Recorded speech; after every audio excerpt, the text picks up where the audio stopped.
Christmas ಹಾಗೂ ಹೊಸ ವರ್ಷ ಆಚರಣೆ ಸೇರಿದಂತೆ ವರ್ಷಾಂತದಲ್ಲಿ ಸಾಲು ರಜೆಗಳು ಇರುವುದರಿಂದ ನಗರದಲ್ಲಿರುವ ಹೋಟೆಲ್ಗಳಿಗೆ ಭಾರಿ ಬೇಡಿಕೆ ವ್ಯಕ್ತವಾಗುತ್ತಿದೆ. ಕೊರೋನಾ ಆತಂಕದ ನಡುವೆಯೂ ನಗರದಲ್ಲಿರುವ ಹೋಟೆಲ್ ರೂಮ್ಗಳು ಬುಕಿಂಗ್ ಸಂಖ್ಯೆಯಲ್ಲಿ ಹೆಚ್ಚಳವಾಗುತ್ತಿದೆ. ರಜೆ ಮತ್ತು ಇತರ ಕಾರಣಗಳಿಗಾಗಿ ಅನಿವಾಸಿ ಭಾರತೀಯರು ತವರಿನತ್ತ ಆಗಮಿಸುತ್ತಿದ್ದು ತಂಗಲು ಹೋಟೆಲ್ಗಳನ್ನು ಕಾಯ್ದಿರಿಸುತ್ತಿದ್ದಾರೆ. ಬೆಂಗಳೂರಿನ 90% ಹೋಟೆಲ್ಗಳು ಭರ್ತಿಗೊಂಡಿದ್ದು ಸುಮಾರು 55,000 ರೂಮ್ಗಳು ಮುಂಚಿತವಾಗಿ ಕಾಯ್ದಿರಿಸಲಾಗಿದೆ. ಈ ನಡುವೆ ಕೊರೋನಾ ಹೆಚ್ಚುತ್ತಿರುವುದು ಮಾಲೀಕರಿಗೆ ಆತಂಕ ಶುರುವಾಗಿದೆ.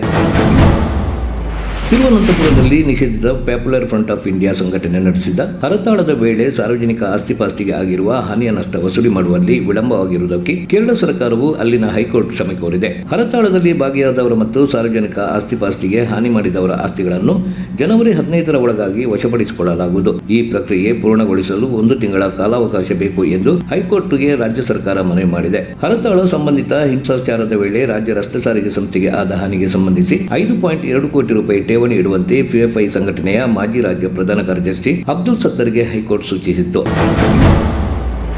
ಭಾರತ್ ಜೋಡೋ ಯಾತ್ರೆ ದೆಹಲಿಗೆ ಪ್ರವೇಶಿಸುವ ದೆಹಲಿ ಹರಿಯಾಣ ಗಡಿಭಾಗದಲ್ಲಿ ಬಿಜೆಪಿ ಮತ್ತು ಆರ್ಎಸ್ಎಸ್ ವಿರುದ್ಧ ವಾಗ್ದಾಳಿ ನಡೆಸಿದ ರಾಹುಲ್ ಗಾಂಧಿ ಅವರು ದ್ವೇಷವನ್ನು ಹರಡುತ್ತಾರೆ, ನಾವು ಪ್ರೀತಿಯನ್ನು ಹರಡುತ್ತೇವೆ ಮತ್ತು ಎಲ್ಲ ಭಾರತೀಯರನ್ನು ಅಪ್ಪಿಕೊಳ್ಳುತ್ತೇವೆ. ಈ ಭಾರತ್ ಜೋಡೋ ಯಾತ್ರೆಯಲ್ಲಿ ಪ್ರೀತಿ ಇದೆ. ಅದು ಯಾವುದೇ ಜಾತಿ, ಧರ್ಮ, ಶ್ರೀಮಂತ ಅಥವಾ ಬಡವರನ್ನು ನೋಡುವುದಿಲ್ಲ, ಎಲ್ಲರೊಂದಿಗೂ ಒಪ್ಪಿಕೊಳ್ಳುತ್ತದೆ. ನೀವು ದ್ವೇಷದ ಬಜಾರ್ನಲ್ಲಿ ಪ್ರೀತಿಯ ಅಂಗಡಿ ತೆರೆಯಲು ನಾವು ಇಲ್ಲಿದ್ದೇವೆ. ಬಿಜೆಪಿ ಮತ್ತು ಆರ್ಎಸ್ಎಸ್ ಭಯವನ್ನು ಹರಡುತ್ತಿದೆ, ನಾವು ಪ್ರೀತಿಯನ್ನು ಹರಡುತ್ತೇವೆ ಎಂದರು.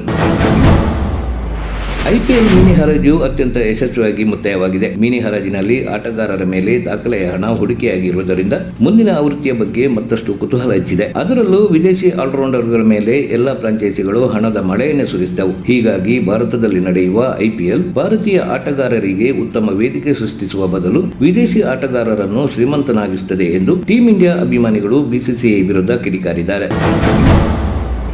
ಶಾಲಾ ಪ್ರವಾಸಕ್ಕೆ ತೆರಳಿದ ಬಸ್ ಪಲ್ಟಿಯಾಗಿ 4 ವಿದ್ಯಾರ್ಥಿಗಳು ಸೇರಿದಂತೆ 7 ಮಂದಿಗೆ ಗಂಭೀರ ಗಾಯಗಳಾದ ಘಟನೆ ಜಿಲ್ಲೆಯ ಬೇಲೂರು ತಾಲೂಕಿನ ನಿಡಗೋಡು ಗ್ರಾಮದ ಬಳಿ ನಡೆದಿದೆ. ರಾಮನಗರ ಜಿಲ್ಲೆ ಕನಕಪುರದ ಸರ್ಕಾರಿ ಪ್ರೌಢಶಾಲೆಯಿಂದ 2 ಬಸ್ಗಳಲ್ಲಿ ಒಟ್ಟು 71 ವಿದ್ಯಾರ್ಥಿಗಳು ಹಾಗೂ ಶಿಕ್ಷಕರು ಪ್ರವಾಸ ಕೈಗೊಂಡಿದ್ದರು. ಈ ಪೈಕಿ ಒಂದು ಬಸ್ ಬೇಲೂರು ಪೊಲೀಸ್ ಠಾಣಾ ವ್ಯಾಪ್ತಿಯ ನಿಡಗೋಡು ಗ್ರಾಮದ ಬಳಿ ನಿಯಂತ್ರಣ ಕಳೆದುಕೊಂಡು ಪಲ್ಟಿಯಾಗಿದ್ದು 4 ವಿದ್ಯಾರ್ಥಿಗಳು ಹಾಗೂ 3 ಸಿಬ್ಬಂದಿ ಗಂಭೀರವಾಗಿ ಗಾಯಗೊಂಡಿದ್ದು ಕೂಡಲೇ ಬೇಲೂರು ಹಾಗೂ ಹಾಸನ ಆಸ್ಪತ್ರೆಗೆ ದಾಖಲಿಸಲಾಗಿದೆ. ಸ್ಥಳಕ್ಕೆ ಪೊಲೀಸರು ಭೇಟಿ ನೀಡಿ ಪರಿಶೀಲನೆ ನಡೆಸಿದ್ದಾರೆ. ಗುಜರಾತಿನ ಶ್ರೀ ಸ್ವಾಮಿನಾರಾಯಣ ಗುರುಕುಲ ರಾಜಕೋಟ್ ಸಂಸ್ಥಾನದ 75ನೇ ವರ್ಷದ ಅಮೃತ ಮಹೋತ್ಸವ ಕಾರ್ಯಕ್ರಮದಲ್ಲಿ ಮಾತನಾಡಿದ ಮೋದಿ, ಸ್ವಾಮಿನಾರಾಯಣರ ಸೇವೆ, ತತ್ವ ಹಾಗೂ ಸಿದ್ಧಾಂತ ನಮಗೆಲ್ಲ ಮಾದರಿಯಾಗಿದೆ. ದೇಶದಲ್ಲಿದ್ದ ಜೀತ ಪದ್ಧತಿ, ಗುಲಾಮಿ ಸಂಸ್ಕೃತಿ ನಿರ್ಮೂಲನೆಯಿಂದಾಗಿ ಇಂದು ಇಡೀ ವಿಶ್ವವು ಭಾರತದತ್ತ ತಿರುಗಿ ನೋಡುವಂತಾಗಿದೆ ಎಂದು ಪ್ರಧಾನಿ ನರೇಂದ್ರ ಮೋದಿ ಹೇಳಿದರು. ರಾಷ್ಟ್ರೀಯ ಶಿಕ್ಷಣ ನೀತಿಯ ಮೂಲಕ ಭವಿಷ್ಯದ ಶಿಕ್ಷಣ ವ್ಯವಸ್ಥೆಯನ್ನು ರೂಪಿಸುವುದನ್ನು ಎದುರು ನೋಡುತ್ತಿದ್ದೇವೆ ಎಂದು ಪ್ರಧಾನಿ ನರೇಂದ್ರ ಮೋದಿ ಹೇಳಿದರು. ಕೊರೋನಾ ರೂಪಾಂತರಿ ಚೀನಾದಲ್ಲಿ ಅಬ್ಬರಿಸುತ್ತಾ ಭಾರತಕ್ಕೂ ಕಾಲಿಟ್ಟಿದ್ದು ಕರ್ನಾಟಕಕ್ಕೂ ಲಗ್ಗೆ ಇಡುವ ಆತಂಕ ಶುರುವಾಗಿದೆ. ಹೀಗಾಗಿ ರೂಪ್ಸಾ ತನ್ನ ಅಧೀನದಲ್ಲಿ ಬರುವ ಕರ್ನಾಟಕ ಖಾಸಗಿ ಶಾಲೆಗಳ ಜೊತೆ ಸಭೆ ಮಾಡಿದ್ದು ಮಕ್ಕಳ ಸುರಕ್ಷತಾ ದೃಷ್ಟಿಯಿಂದ ಖಾಸಗಿ ಶಾಲೆಗಳಲ್ಲಿ ಕೊರೋನಾ ಮುಂಜಾಗ್ರತಾ ಕ್ರಮಗಳನ್ನು ಅನುಸರಿಸಬೇಕೆಂದು ಮಾರ್ಗಸೂಚಿ ಬಿಡುಗಡೆ ಮಾಡಿದ್ದು ಎಲ್ಲ ಖಾಸಗಿ ಶಾಲೆಗಳಿಗೂ ಅನ್ವಯವಾಗಲಿದೆ. ಚಿಕ್ಕಬಳ್ಳಾಪುರ ಜಿಲ್ಲೆಯ ಪಾಗಲ್ ಪ್ರೇಮಿ ಮಂಜುನಾಥ್ ಎಂಬವನು ಗುರುವಾರ ಬೆಂಗಳೂರು ಗ್ರಾಮಾಂತರ ಹೊಸಕೋಟೆಯ ಉಪ್ಪಾರಹಳ್ಳಿಯ ತನ್ನ ಪ್ರೇಯಸಿಯ ಮನೆಗೆ ಬಂದು ಮನೆ ಮುಂದಿದ್ದ ಪ್ರೇಯಸಿಯ ಬಳಿ ನೀರು ಕೇಳಿದ್ದು ಆಕೆ ನೀರು ತರುವುದಕ್ಕೆ ಅಂತ ಮನೆಯೊಳಗೆ ಹೋಗಿದ್ದಾಳೆ. ಈ ವೇಳೆ ಹಿಂದೆ ಹಿಂಬಲಿಸಿ ಹೋದವನೇ ಕೆಲ ಕಾಲ ಆಕೆಯನ್ನು ತನ್ನ ಜೊತೆ ಬರುವಂತೆ ಕೇಳಿದ್ದು ಅದಕ್ಕೆ ಆಕೆ ನಿರಾಕರಿಸಿದಾಗ ಆಕೆಯ ಮೇಲೆ ಬ್ಲೇಡ್ನಿಂದ ಕುತ್ತಿಗೆಗೆ ಚುಚ್ಚಿ ಹಲ್ಲೆ ಮಾಡಿದ್ದು ನಂತರ ತಾನು ಕುತ್ತಿಗೆಯನ್ನು ಕೊಯ್ದುಕೊಂಡು ಆತ್ಮಹತ್ಯೆಗೆ ಯತ್ನ ಮಾಡಿ ಸ್ಥಳದಲ್ಲಿ ಕುಸಿದು ಬಿದ್ದಿದ್ದಾನೆ. ಇನ್ನು ರಕ್ತದ ಮಡುವಿನಲ್ಲಿ ಬಿದ್ದ ಇಬ್ಬರನ್ನು ಕಂಡ ಸ್ಥಳೀಯರು ಆಸ್ಪತ್ರೆಗೆ ದಾಖಲಿಸಿದ್ದಾರೆ.